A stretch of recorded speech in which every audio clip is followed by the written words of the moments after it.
부모와 자녀를 생각할 수 있는 귀한 시간 주시니 감사합니다.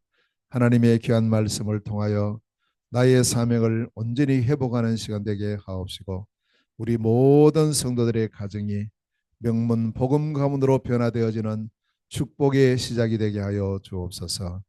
오늘도 이 시간 주의 성령께서 종의 입술을 붙들어 주시고 또 사랑하는 온 성도들의 그 마음과 생각과 뜻을 하나님께 집중할 수 있는 축복의 시간 되게 하옵시고 또 하나님 모든 현장에서 예배하는 주의 성도들을 그곳에 동일한 하나님의 역사, 하나님의 응답이 있게 하여 주시옵소서. 예수 그리스도 이름으로 기도하옵나이다. 아멘. 우리 조카하고 돌아가기 왔는데 그 전도사님 그 해서 통역할 수 있는 거 번역해서 주세요. 성경 몽골 성경도 좀 갖다 주시고. 네.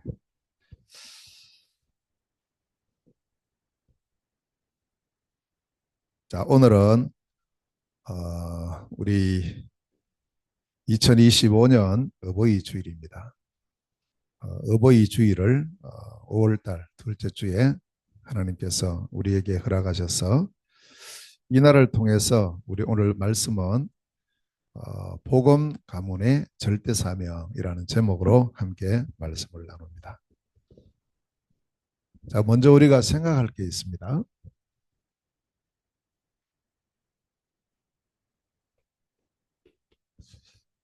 이 천지 만물을 창조하신 하나님께서 오늘도 이 세상에 역사하고 계시는데 우리 눈으로 잘 볼 수가 없어요. 왜냐? 하나님은 영이시기 때문에 우리의 눈으로 보일 수가 없습니다. 그러나 분명히 오늘도 하나님은 살아서 역사하시기 때문에 그 역사하심을 하나님을 어떻게 우리가 알 수 있느냐? 자, 하나님의 역사하심을 우리가 어떻게 깨닫느냐? 중요한 그런 시간인데요.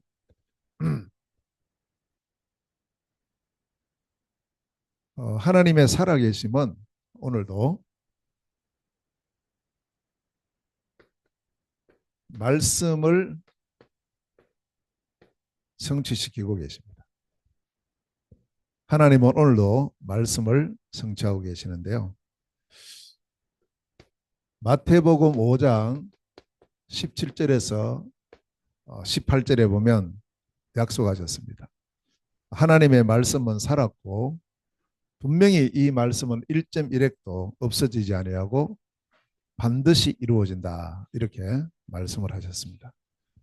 그래서 오늘 이 시간도 하나님의 말씀이 이루어지는 시간이기 때문에 과연 하나님께서 말씀을 나에게 어떻게 이루시고 계시는가 여기에 우리가 집중을 해야 됩니다. 두 번째는요. 하나님은 오늘도 기도에 응답하고 계십니다. 그래서 이 시간이 바로 기도 응답의 시간인데 요한복음 16장 24절 말씀에 어떤 말씀을 주셨느냐 하면 지금까지는 너희가 내 이름으로 기도하지 않았다. 그러나 이제부터 내 이름으로 기도해라. 그리하면 너희가 반드시 응답을 받을 것이다. 그러면 너희 기쁨이 충만하게 될 것이다. 라고 말씀하셨습니다. 오늘도 기도를 응답하고 계신 하나님, 이 축복 속에 우리가 있어야 되겠고요. 자, 세 번째는 오늘도 하나님은 구원의 역사를 이루고 계십니다. 사도행전 13장 48절에 영생을 주시기로 작정된 자는 복음 들을 때 다 구원을 받아요. 그래서 우리가 복음을 전하는 그 시간이 얼마나 중요한 시간인가 이걸 우리가 꼭 기억해야 되겠고 그래서 이것을 전도와 선교 이렇게 우리가 말씀을 할 수 있습니다.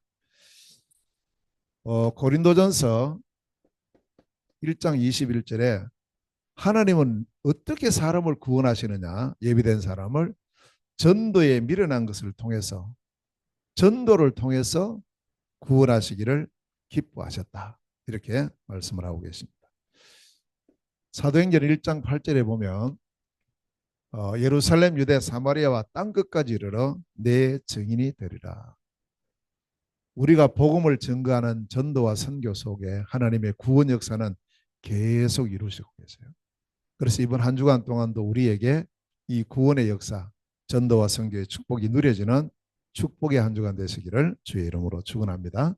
네 번째는, 그래서 우리는 하나님께서 지금도 한 지역, 그 지역에 하나님의 큰 계획을 가지고 내가 있는 현장, 멀리 안 가도 됩니다. 우리가 있는 현장을 향하신 하나님의 큰 계획이 있습니다. 사도행전 8장 4절에서 8절에 보면 필립이라는 한 사람이 사마리아라는 한 지역에 들어갔는데 거기 가서 그리스도의 복음을 증거했는데 그 지역의 전체가 복음화되면서 큰 기쁨이 있더라. 지역 전체에 하나님 나라가 임한 이것을 보게 됩니다. 하나님께서는 오늘도 내가 있는 현장, 내가 있는 이 지역에 하나님의 나라가 임하기를 원하고 계시고 우리가 이 축복 속에 있음을, 그래서 우리가 항상 한 지역을 마음에 담고 나의 현장을 마음에 담고 하나님을 향하는 그런 축복이 있어야 되겠습니다. 다섯 번째로요. 나아가서 하나님은 우리에게 한 나라를 주셨습니다.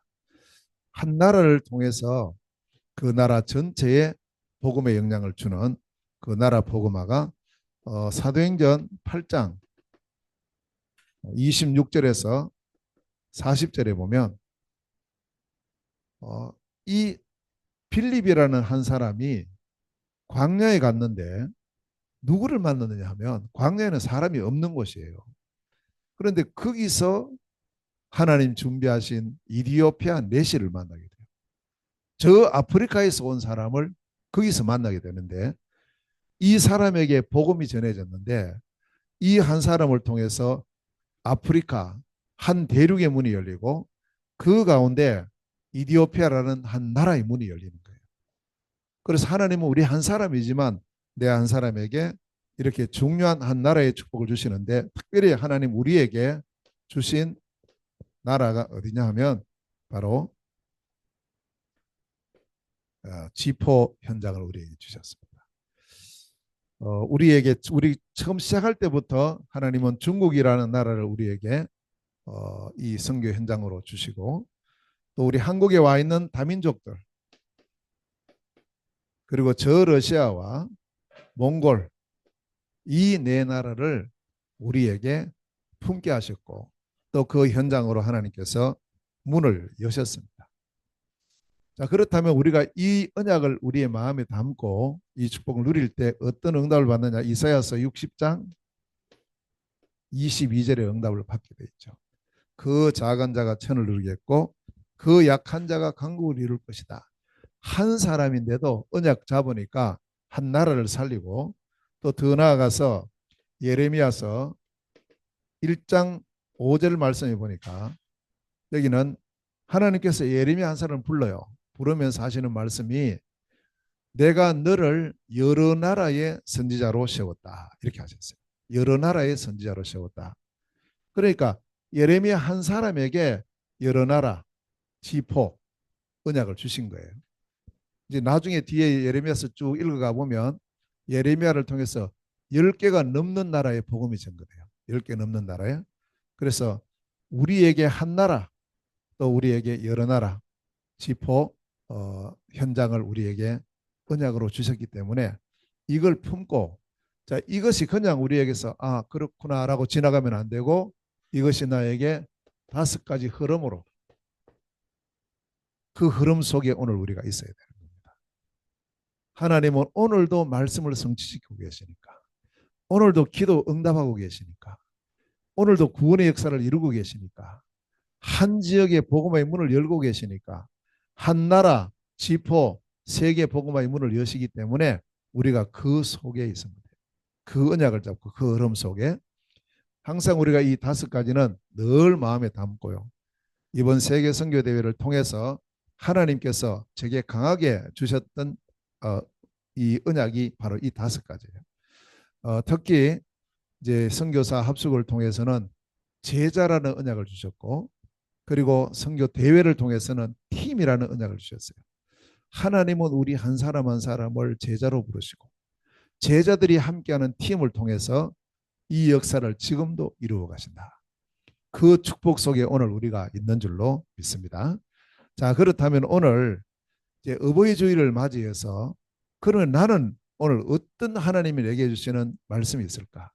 내가 할 사명은 무엇일까? 이것을 우리가 분명히 회복해야 되는데 오늘 본문에서 먼저 자녀의 사명이 나와요.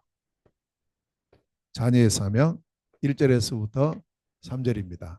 우리가 가정을 이루는 그런 구성원을 보면 크게 보면은 부모와 자녀입니다. 이제 이게 함께하는 거죠. 그런데 부모가 먼저냐 자녀가 먼저냐 이래 보면 자녀가 먼저입니다. 왜냐? 우리가 이 땅에 태어날 때 부모로 태어나는 것이 아니고 다 자녀로 태어났어요. 아담과 하와를 제외하고 이 땅의 모든 인류는 태어날 때 자녀로 태어납니다. 그러면 우리가 자녀로서의 사명이 있겠죠. 우리가 한 사람이지만 두 가지 사명이 같이 있어요. 내가 자녀의 사명이 있고 나에게 부모의 사명이 있습니다. 그래서 이 사명을 우리가 온전히 회복하고 특히 복음의 가문에 우리가 회복해야 될 절대 사명. 자, 그러면 오늘 본문에서 자녀의 사명을 몇 가지로 말씀하셔요. 자, 자녀는 제일 먼저 사명이 뭐냐? 무슨 일을 하는 것이 아닙니다. 첫 번째 해야 될 것이 주 안에서 이게 첫 사명입니다. 그래서 언제든지 우리가 어떤 일을 하기 전에 먼저 내 자신이 복음 안에 있어야 됩니다. 자, 이 복음은 로마서 1장 16절에 모든 사람에게 구원을 주시는 하나님의 능력인 거예요. 항상 우리는 이 눈을 가지고 있어야 돼요. 가정에서도 마찬가지고 모든 삶 속에서요. 자, 이 복음이 누굽니까? 이 복음이 그리스도입니다. 하나님은 우리에게 그리스도의 복음을 주셨고 그리스도로 말미암아 골로새서 2장 2절 3절에 그 안에는 지혜와 지식의 모든 보화가 감춰 있다. 그리스도 안에서. 이것이 모든 것의 시작이어야 됩니다. 그리스도가 이 땅에 오셨습니다. 그리스도의 성취자로 오신 분의 이름이 예수예요. 그래서 예수님 뭐 하셨느냐? 요한복음 19장 30절에 십자가에서 다 이루셨어요. 다 해결하신 거예요. 우리의 영적인 문제도 해결하시고 불신자 상태의 문제도 해결하시고 나아가서 우리의 가정 문제도 해결하시고 모든 문제를 해결하신 분, 다시 말하면 그리스도의 성취자로 오신 그분의 이름이 예수예요. 이 그리스도이신 예수로 말미암아 우리가 어떤 사람이 됐습니까? 하나님의 자녀가 된 거예요. 그래서 오늘도 요한복음 1장 12절에 예수님을 그리스도로 믿고 영접하는 순간에 하나님의 자녀가 되는 권세를 우리에게 주셨습니다. 항상 우리가 이 안에서 모든 것의 시작은 여기 있어야 됩니다. 모든 것의 중심도 여기 있어야 돼요. 주 안에서. 오늘도 그리스도 예수 안에서 사람을 바라보고 문제를 바라보고 우리의 가정에서 부모님을 대할 때도 항상 우리는 그리스도 안에서라는 요 중심에서 시작을 해야 돼요. 이 눈을 가지고 볼 때 자, 주 안에서 뭘 해야 되느냐? 우리가 부모에 대해서입니다. 자녀이기 때문에 이제 부모님을 향해서 어떻게 해야 되느냐? 부모님에게 순종하라. 1절입니다. 이것이 옳으니라. 자, 순종한다는 말이 뭐겠어요? 순종한다는 것은 순종해도 되고 안 해도 되고 아니면 이것은 하나님의 명령이에요.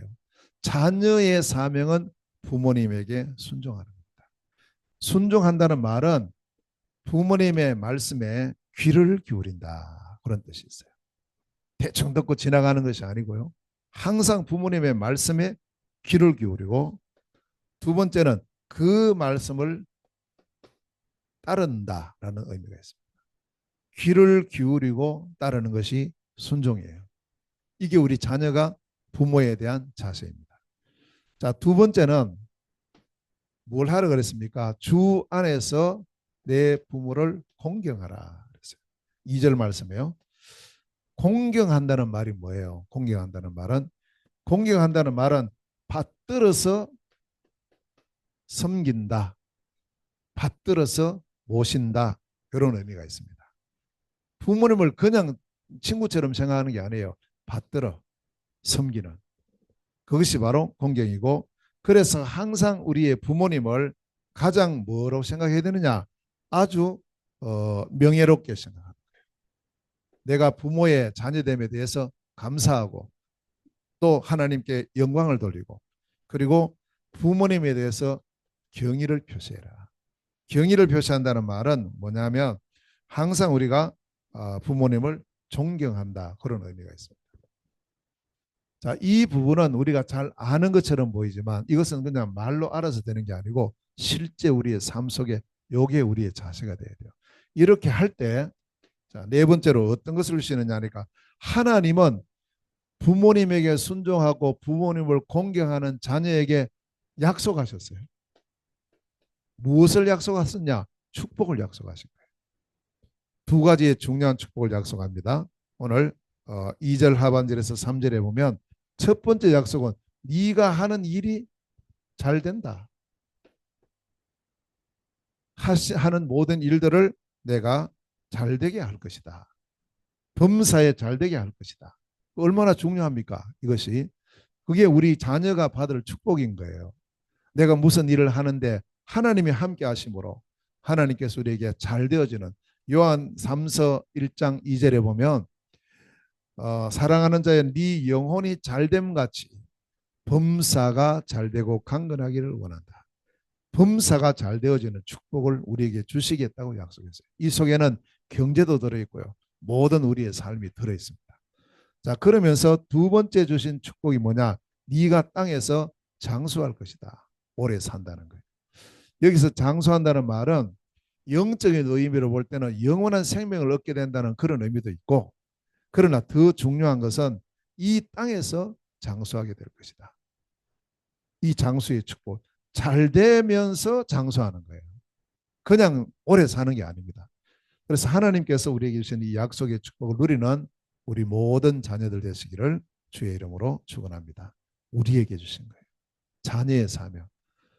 부모님을 순종하고 부모님을 공경할 때 하나님의 약속, 네가 땅에서 잘 되고 장수할 것이다 라는 약속입니다.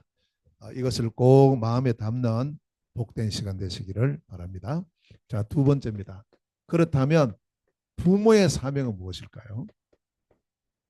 오늘 4절에서 이것을 말씀합니다. 여기 보면 아비들아 이렇게 했거든요. 왜 아비라고 했어요? 부모, 너희 뭐 아버지, 어머니들아 이렇게 말해야 되는데, 아비들아 하는 것은 자녀를 양육하는 책임이 아버지에게 있어요. 주 책임이 아버지에게 있단 말이죠. 그래서 아비들아 이렇게 말씀합니다. 대표적으로요. 자, 부모는 자녀에 대해서 항상 기억하셔야 됩니다. 가정이라고 할 때는 자녀와 부모, 부모와 자녀로 구성이 되는데, 그러면 부모의 사명이 뭐냐? 첫 번째 사명은 자녀를 노엽게 하지 말라. 이게 첫 번째 사명입니다. 이것은 이제 소극적인 면에서 자녀를 화나게 하지 말라는 거예요. 사실은. 그러면 여기서는 어떤 의미가 있느냐 하니까, 우리의 자녀가 아무리 어릴지라도 개인의 인격이 있어요. 그 인격을 아주 귀하게 여기라. 존귀하게 여기라.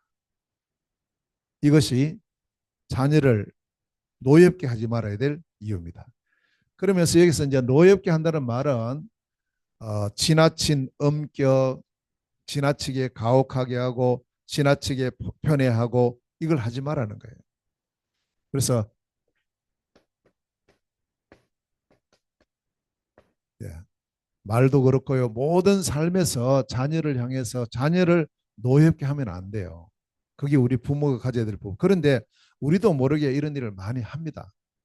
저도 가만히 보면은 내가 지나치게 했던 게 뭐였는가 이렇게 돌아보니까 제가 어렸을 때 있잖아요. 제가 어렸을 때 제일 싫었던 게 있어요. 저희 아버님이 거의 매일 저녁에 술을 드시고 들어와요. 술을 드시고 들어오는데 어릴 때입니다. 술 드시고 들어오면 그냥 조용하게 오셔가지고 이렇게 주무시면 좋겠는데 안 그래요. 들어오면서 소리 질러요. 소리 지르는 거예요. 들어와서도 또 뭐 어머니 향해서 계속 공격을 해요. 너무 그게 제게 상처가 된 거죠. 그러면 그걸 제가 이제 그걸 봤으니까 그런 상태에 있어서 제가 안 해야 되지 않습니까? 그 부분을. 근데 나중에 보니까 제가 그렇게 하고 있더라고요. 그래서 우리 지금 자녀들 여기 있는데 참 미안한 거예요. 저도 모르게 막 나와요. 큰 소리가 나오고 있죠. 저도 모르게 막 화가 나고 큰 소리 나요. 그건 해놓고 또 지나보면 또 후회하는 거예요. 내가 안 그래야 되는데 이렇게 이제 있는데 그게 저도 모르는 이게 내려오는 대물림 돼버린 거예요. 이런 부분. 그러면 이제 제게서 이게 끝나야 되는데 이게 우리 자녀들에게도 가만히 보니까 이게 좀 일정 부분 이거 내려가고 있는 거예요. 이거 꺼내야 돼요. 그래서 이런 부분을 우리가 잘 봐야 됩니다. 자녀를 노엽게 하지 마라. 첫 번째 부모가 꼭 마음에 담아야 돼요. 그러면 가만히 놔두란 말이냐? 그건 아니죠. 두 번째 중요한 게 있어요. 자, 그러면 노엽게 하지 말고 자녀를 양육해라 이랬어요. 노엽게 하지 말라 이것은 이제 가만히 그냥 두라 이 말은 어떤 면에서 소극적인 면이라면 적극적인 면으로서는 양육해야 돼요. 두 가지를 말씀하고 있습니다. 오늘 본문에서 첫째로 주의 교훈과 주의 교훈으로 양육하라 이 말입니다. 그래서 항상 먼저 무엇이 앞서야 되느냐? 내가 앞서면 안 됩니다. 주의 교훈이에요. 하나님의 교훈이에요. 예수 그리스도의 교훈이에요.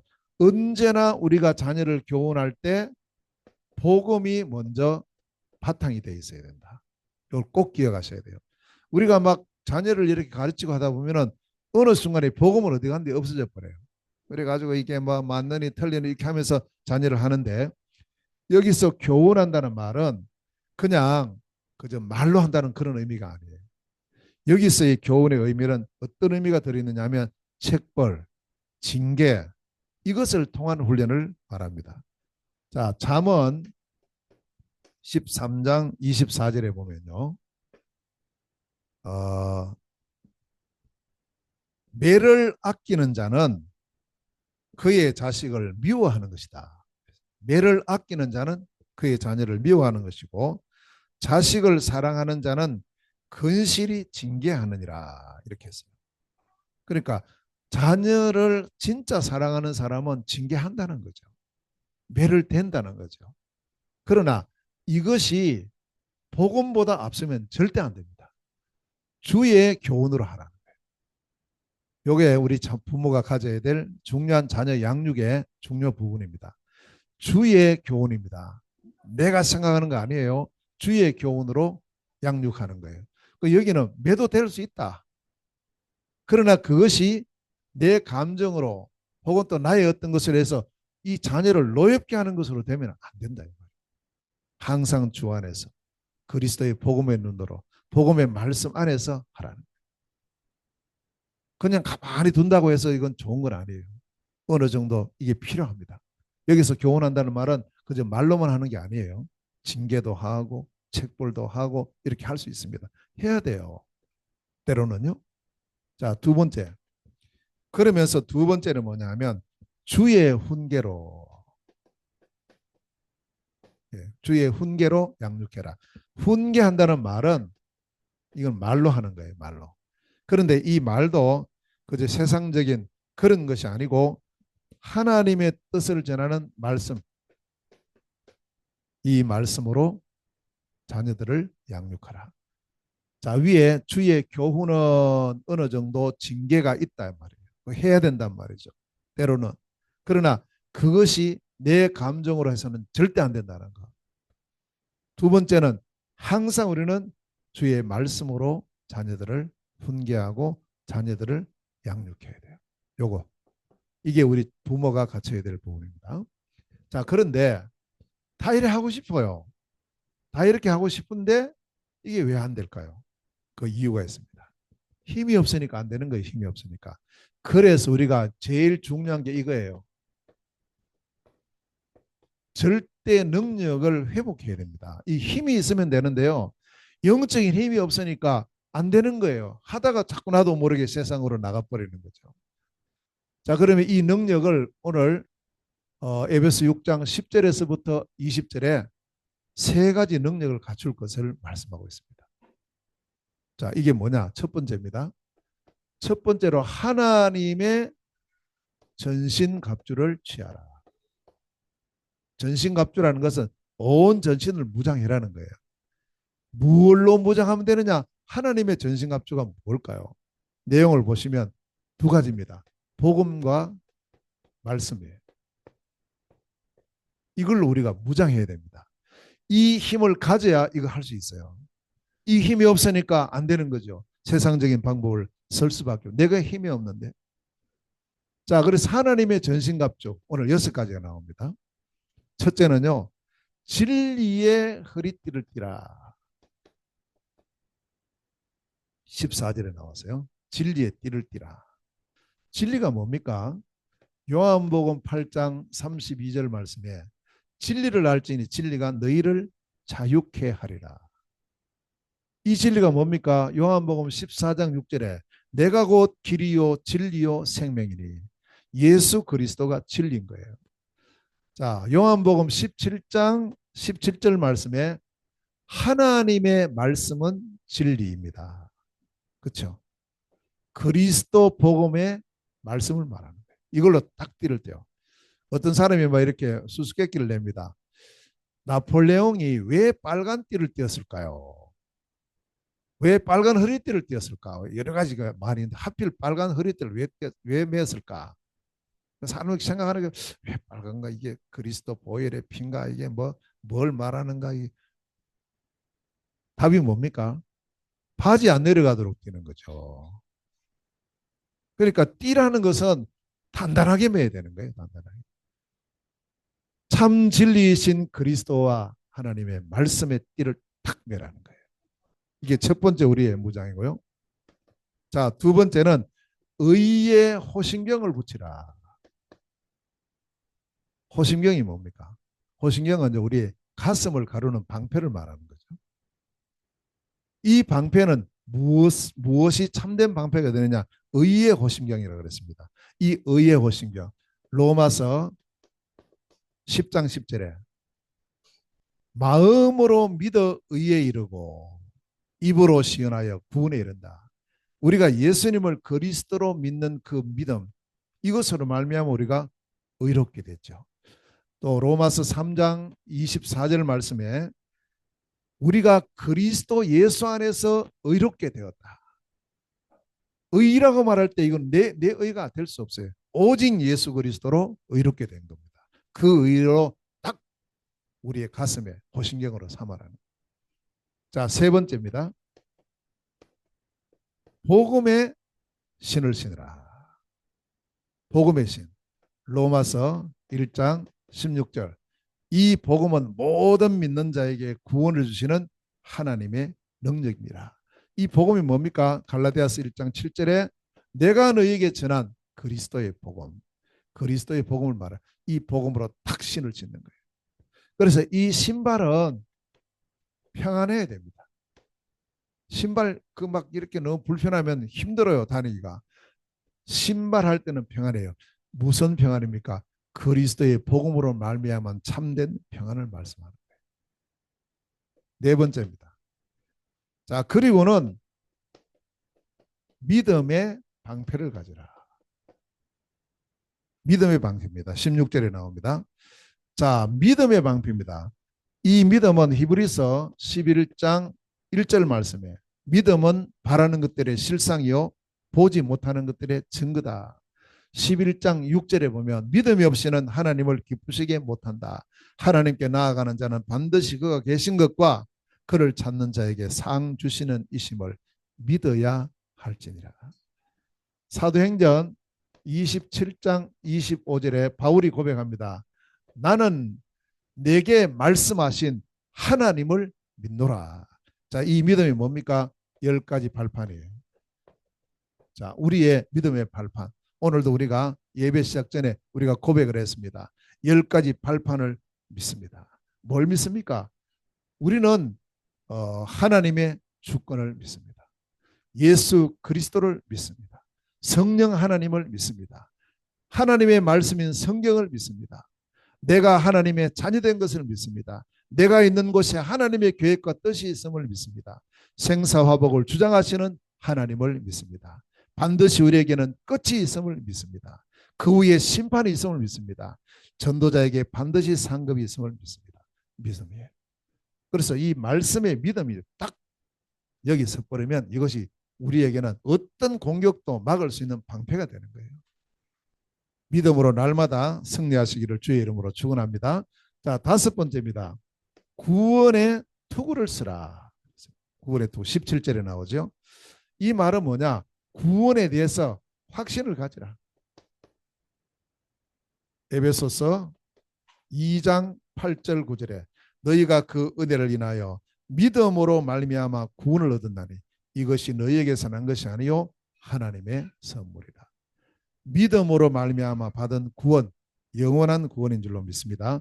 로마서 1장 16절에 이 복음은 모든 믿는 자에게 구원을 주시는 하나님의 능력이다. 그럼 이 구원이 뭡니까?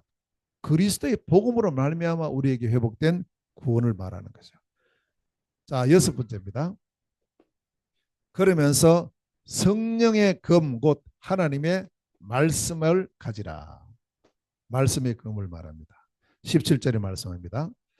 자, 히브리서 4장 12절에요.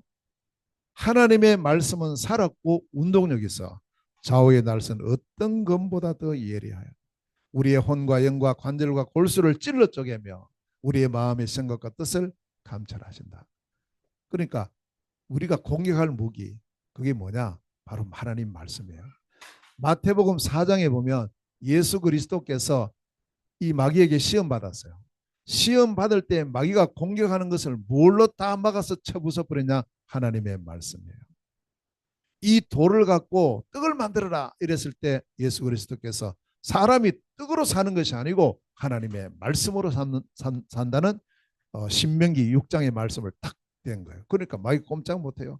그 다음에는 저 높은 곳에 올라가서 뛰어내려라는 거죠. 그때 하나님 예수님께서 뭐냐? 주 너의 하나님을 시험하지 말라. 신명기 6장 말씀. 그러니까 이제 자기 앞에 절하면 내가 이 세상 모든 영광을 너에게 주겠다. 사탄아 물러가라. 다만 주 너의 하나님만 섬기고 그만을 섬겨라. 말씀으로 딱 할 때요. 사단은 꼼짝 못해요.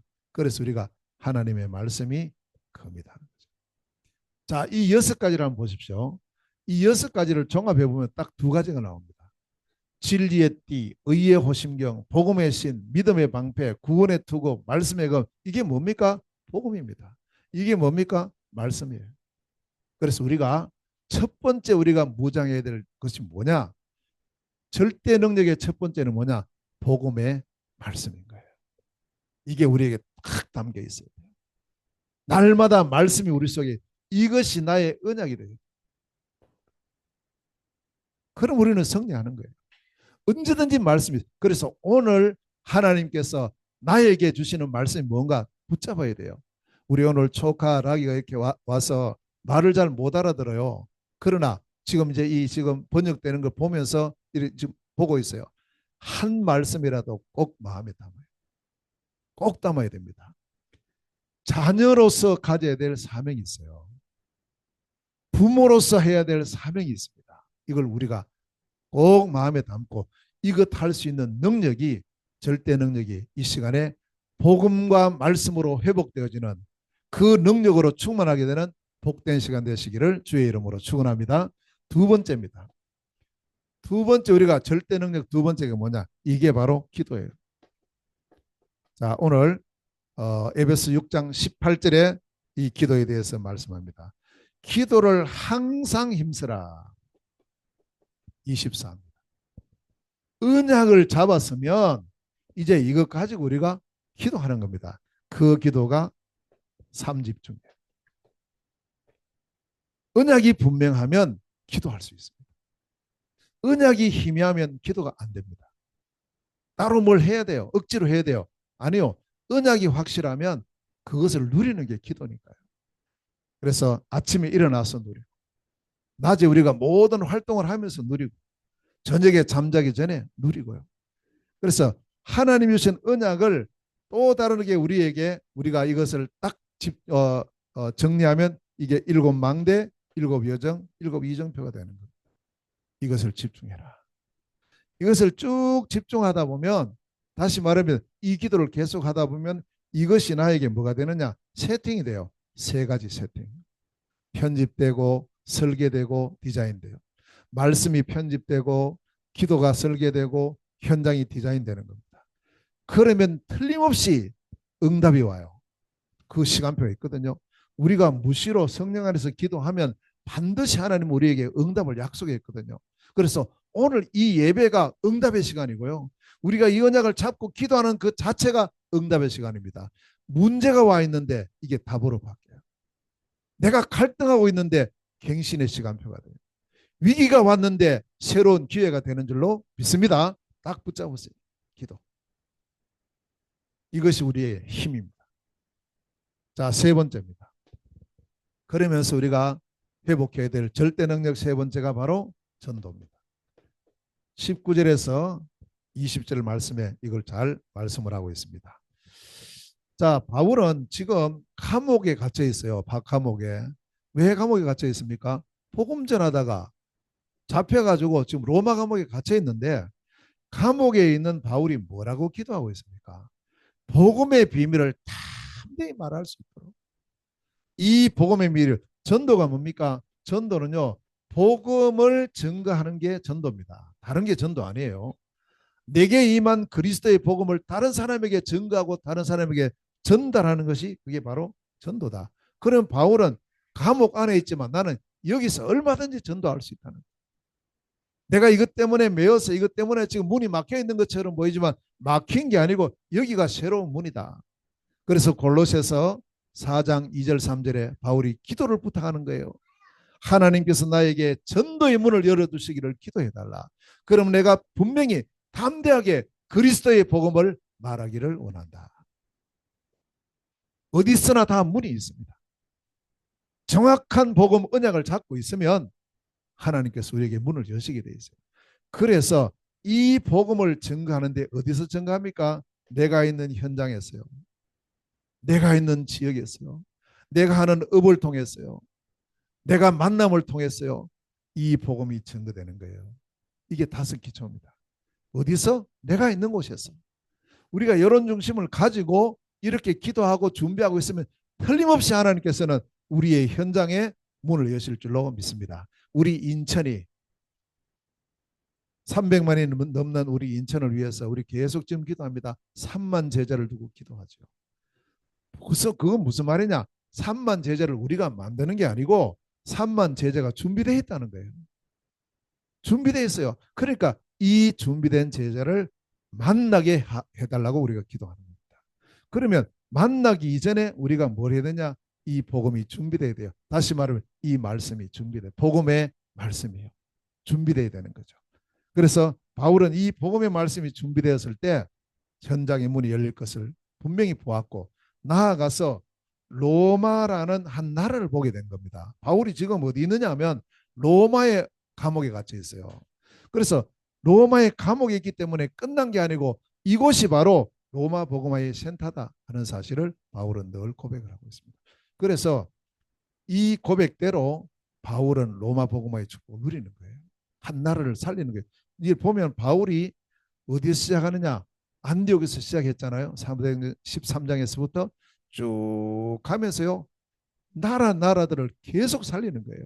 그리고 마침내 로마까지 가게 된 겁니다. 바울은 이 로마의 센터, 남들이 볼 때는 망한 것처럼 보이지만 바로 그 자리가 바울이 있는 그곳에 바로 새로운 전도의 문이 열리고 선교의 문이 열리는 이런 축복을 누리고 있는 모습을 우리가 여기서 보게 됩니다. 하나님께서 우리에게 주신 우리의 가정이 다 복음 가문이에요. 한 사람만 복음 가지고 있어도 그 가문은 복음 가문인 거예요. 아멘. 복음 가문엔 우리가 절대 사명이 있어요. 그러면 복음 가문 속에 있는 나의 자녀의 사명이 뭔가? 부모의 사명이 무엇인가? 명백하게 나와 있어요. 이것은 바꿀 수 없어요. 주 안에서 부모를 순종하고 부모를 공경하라. 이겁니다. 자녀의 사명입니다. 자, 부모의 사명요. 자녀를 노엽게 하지 말고 자녀를 양육하는데 무엇로요? 주의 교훈으로 주의 훈계로 양육해라. 항상 중심은 복음입니다. 항상 복음입니다. 우리가 자녀를 꾸중을 해도요. 복음 안에서 꾸중해야 돼요. 내가 화나서 하면 안 되는 거예요. 그럼 이게 노엽게 돼버려요. 오히려. 이런저런 일들 있었지만 나는 주님 안에 있어야 돼요. 그리스도 안에서. 이걸 누리는 힘이 있어야 되겠는데 그 힘이 내 인격으로 됩니까? 내 생각대로 됩니까? 안 되잖아요. 그래서 우리에게 절대 능력을 회복하라고 말씀하고 있어요. 무엇으로요? 복음의 말씀으로. 6가지 딱 무장을 하고 이것을 누리는 삶 집중의 기도를 통해서요. 이것이 증거되어지는 참 전도와 선교의 언약 속에서 이 복음이 증거됩니다. 어디에요? 한 현장에, 내가 있는 현장에. 어디에요? 내가 있는 나라에. 한 나라를 향해서, 로마를 향해서. 이게 다시 돌아가면 이겁니다. 이 5가지. 이 흐름인 거예요. 이 흐름 속에 오늘 우리가 있습니다. 이 흐름 속에 날마다 있어야 됩니다. 오늘 그러면 내게 주시는 언약은 무엇입니까? 내가 어떤 언약을 잡았어요? 우리 오늘 조카 락이 말도 잘 못 알아듣는데 여기 앉아 있어요. 그러나 하나님께서 분명히 우리 두 부부에게 주시는 언약이 있습니다. 자녀로서 또 부모로서 그 절대 능력 회복해야 돼요. 그러면 하나님께서 언약 잡을 때요. 하나님께서 닫힌 모든 문도 여실 줄로 믿습니다. 복음, 그 복음의 명문 가문을 이루는 길. 이게 바로 복음 가문의 절대 사명을 회복하는 겁니다. 이 축복 누리는 은혜 있으시기를 주의 이름으로 축원합니다. 기도하겠습니다. 하나님 아버지 참으로 감사드립니다. 어버이 주일을 맞이하여 우리가 자녀로서 부모로서 회복할 사명을 오늘 말씀 통하여 확인하였으니 하나님 정말 우리 모두가 자녀의 사명이 회복되는 시간 되게 하시고 부모의 사명이 회복되어지는 시간 되게 하여 주옵소서. 우리 힘과 능력으로 이 사명 감당할 수 없으니 하나님의 절대 능력이 회복되어지는 시간 되게 하옵소서. 복음과 말씀으로 무장하는 저희들 되게 하옵소서. 24 기도의 비밀이 회복되어지는 시간 되게 하옵소서. 참된 그리스도의 복음이 나를 통하여 온 땅에 증거되어지는 전도와 선교의 언약이 회복되는 시간 되게 하옵소서. 한 지역을 살리고 한 나라를 살리며 G4, 237, 5천 종족을 살리는 사랑하는 모든 주의 성도들이 되게 하여 주시옵소서. 예수 그리스도 이름으로 기도하옵나이다. 아멘.